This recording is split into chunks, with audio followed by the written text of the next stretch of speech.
if you can make me $25,000 in a month, we'll do this all day. And so I got to work and I just did that. And I did that for the first year. And then those individuals that I was making money then entrusted me to sell their own properties and their own other investments.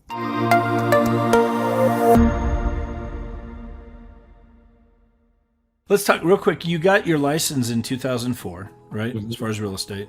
Yep. How did you get off to a good start? Was it a quick start? I mean, the market was a whole different market back then. What was it like those first couple of 2-3 years? I mean, you were doing the real estate before the recession hit. Yeah. So basically I saw my friends were in real estate and they were just, crushing it, obviously, back then. And, I was doing a lot of investing as well because I was sort of in the middle of my racing career. So I was like investing in a couple different things. So I thought I'd get my license so I could buy and sell on my own and not have an agent involved. And so I did that for a little bit. I did a few transactions for my family, but I was really young. I was probably in my mid-20s, had long hair. I wasn't like the guy that you would think like, oh, he's a great real estate agent. I didn't really fit the look.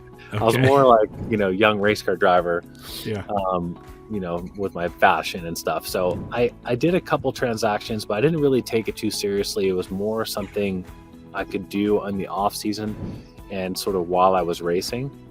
And then when the real estate market crashed, I got out of it. I think I should have stayed in it because, man, all the people that stayed in it, they just came out way ahead because they had to really learn how to do short sales. They had to really adapt.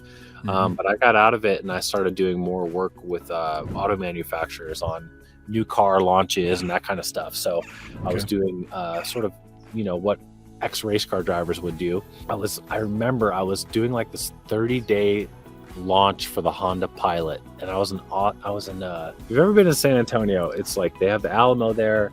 Pretty cool, but like I was staying in this hotel. It was not very nice, and I was like digging ditches to make like a really cool off-road track for the new Honda Pilot, and I was like literally digging ditches, and I was like working my butt off, excuse my language. And my friend flew into town on an off weekend, and she's like, oh yeah, I just closed this deal, and it was a $2 million deal, a $60,000 check. And I was like, why am I not in real estate anymore? I should get back into real estate. So literally after that was the last time I did anything in the automotive space as far as like vehicle launches or dealing with manufacturers, which was still a fun job, but it just was a lot more work than I wanted to be doing. And I was away from my friends a lot. And I always thought to myself, I'm not going to be able to start a family if I'm doing this job because I'm going to be gone all the time. Like these launches sometimes take a month or they take 2 months and you're just traveling all the time.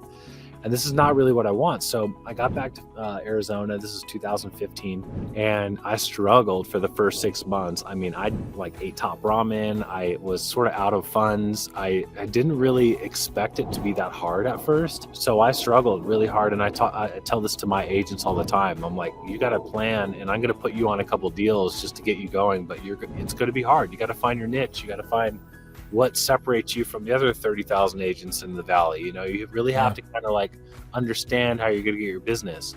I still had some very good friends that were in the racing space, and they were wealthy, but they weren't just going to trust me to handle their selling their house or buying their investments.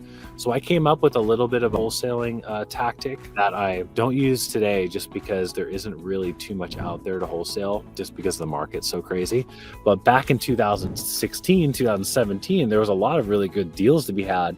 And so what I would do is I'd wake up first thing, I'd troll the MLS. And if I found something that I felt like I was undervalued, I would write it in my name, and I had some cash, so I'd have proof of funds with my own money that I had saved through my retirement fund. So I didn't even use the cash that I had available. It was like my retirement money, but I could still write a good prequel, and I would write cash, and I would say like, okay, it's a cash deal. And then within the inspection window, I would flip it to an investor friend of mine. And then, we would close on it, and then I'd put it back on the market with him like 30 days later, make him $25,000, and then he'd be like, if you can make me $25,000 in a month, we'll do this all day. And so I got to work, and I just did that, Yeah. And I did that for the first year, and then those individuals that I was making money then entrusted me to sell their own properties and their own other investments. And then the ball kind of got rolling, but I really had to kind of make something out of nothing, and that was my niche. That was kind of what I was good at, Yeah. and that's what got me going. That's awesome.